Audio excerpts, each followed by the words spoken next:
بسم الله الرحمن الرحيم، والصلاة والسلام على أشرف المرسلين سيدنا محمد وعلى آله وصحبه أجمعين. النهاردة عندنا فراخ بلدي وأنا ما عنديش وقت. أنا عملت الفراخ، سلقت الفراخ بدري، يعني هي بتتسلق دلوقتي، بس أنا دلوقتي بعمل لسان عصفور عشان أكسب وقت طبعا. تمام يا جماعة. بحمر لسان العصفور. أنا ما عنديش وقت زي ما أنا قلت، أنا بقيلي ساعة واحدة بس على المغرب ولازم الأكل يكون جاهز. أنا عاملة النهاردة فرختين بلدي. تمام. كنت عايزة أقول موضوع كده، حاجة عايزة أقولها. أنا في شهر رمضان طبعا.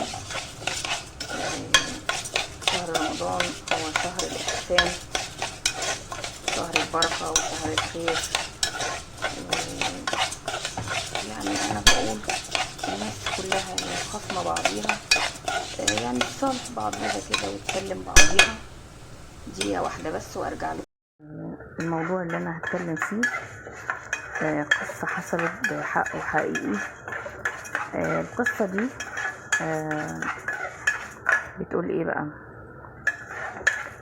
من فترة كده قريبة حصلت حاجة غريبة، وإن ولد عاق بعد ما أبوه توفى. يعني هو متجوز ومخلف، تمام، وفي مشاكل بين مراته وبين أمه، بس ده ما يدلوش الحق اللي يعمل فيها كده يا جماعة. يعني معلش، يعني الأم أم. تمام. طيب ايه اللي حصل؟ اللي حصل ان الولد العاق ده بعد ما ابوه توفاه الله يعني طرد امه من البيت.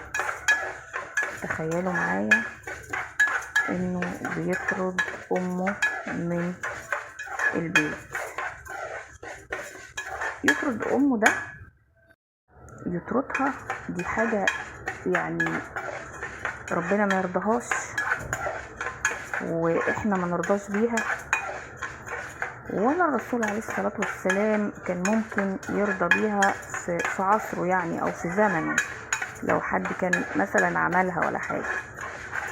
فده اسمه عقوق للوالدين.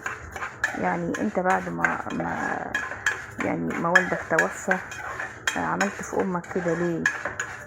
مهما كان ما ينفعش ان انا اخرج والدتي واطردها بره البيت، ومعلش يعني اعزكم الله يطرد مامته في الشارع ومتلاقيش مكان تروح تلجأ له يعني.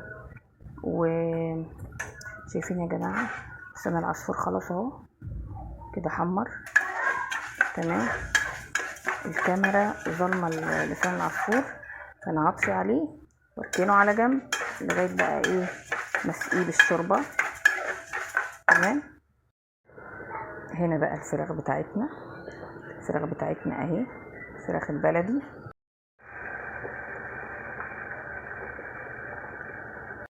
انا هنا عندي كوسه يا جماعه. تمام. عندي كوسه كتير كمان، مش كوسه قليله اهو، 600%. تمام. كميه كبيره اللهم بارك. كوسه حلوه ما شاء الله، الله اكبر. هعملها كلها الكميه. تمام. شوفوا بقى، انا هنا عملت الكوسه بشوربه الفراخ البلدي. تمام. خلاص تمام كده. هنا بقى انا بعمل شعريه برز، يعني بحمر شويه الشعريه الاول وبعدين بحط الرز فيها. تمام. انا العين كلها مشغوله عندي. نرجع لموضوعنا اللي كنا بنتكلم فيه من شويه، هي الاب اللي رمى امه في الشارع. يعني الام دي عملت ايه يا جماعه؟ طبعا الجيران لما شافوا الست دي اخدوها عندهم، استضافوها يعني، وبعدين شافت شقة صغيرة اتأجرتها عشان تعيش فيها. شوفوا بقى الابن ده عمل ايه بعد كده. هو ومراته اتفقوا على الام المسكينة دي، اتفقوا عليها وجابوا ست يعني اجروها وقالوا لها انتي تروحي لامي وتقولي لها ان انتي هتشتري نصيبها في البيت. تشتري نصيبها فين يا جماعه؟ في البيت. طبعا يا جماعه الست دخلت عليها التمثيليه دي اللي اتعملت عليها، وبما انها طيبه فطبعا على طول وافقت عشان اللي عملوا ابنها فيها، هي مش قادره تستوعبه.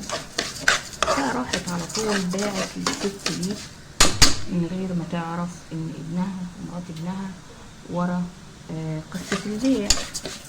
تمام. وصدقت الست دي وبعت لها نصيبها في البيت، واخدوا منها طبعا ابنها ومرات ابنها، وعرفت طبعا الحقيقة بعد كده واتأثرت ونفسيتها تعبت، والولد بيضحك وفرحان هو ومراته ان هم انتصروا على امهم. تمام. انا بقول له يعني وانت فرحان قوي، انت ايه اللي خدت بالك؟ مراتك فرحانه انها قاعده في البيت وحدها مش معاها حماتها؟ لا ده انت خسرت كتير قوي انت ومراتك. خسرتوا البركه، خسرت الرزق اللي ربنا بيبعتهولك كل يوم عشان خاطر والدتك وهي امك. الام فضلها كبير قوي على فكره. كده يا جماعه انا خلصت كده. الكوسه خلاص خلصت، يعني دقيقتين وهطفي عليها كده. تمام قوي، خلصت الكوسه. تمام. الفراخ خلاص كده قربت تستوي اهو زي ما انتم شايفين، خلاص كده هي قربت. ممكن اطفي عليها دلوقتي خلاص. هنيجي للرز بقى نشوفه. الرز اهو ضفت له شوربه. تمام.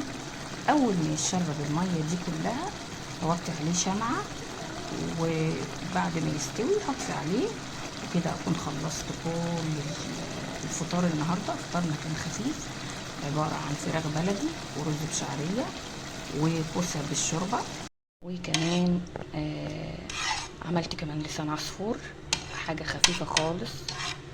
تمام. يبقى انا كده عملت رز بشعريه وكوسه بالشوربه وفراخ بلدي وكمان لسان عصفور. ايه رايكم في الاكل الخفيف بتاع النهارده؟ الفراخ البلدي هحمرها في السمن البلدي، وكده ابقى خلصت الفيديو بتاعي النهارده. بصراحه الفراخ شكلها حلوه قوي قوي اهي، هي خلاص كده قربت تستوي وهبتدي احمرها، وكده اكون خلصت الفيديو معاكم.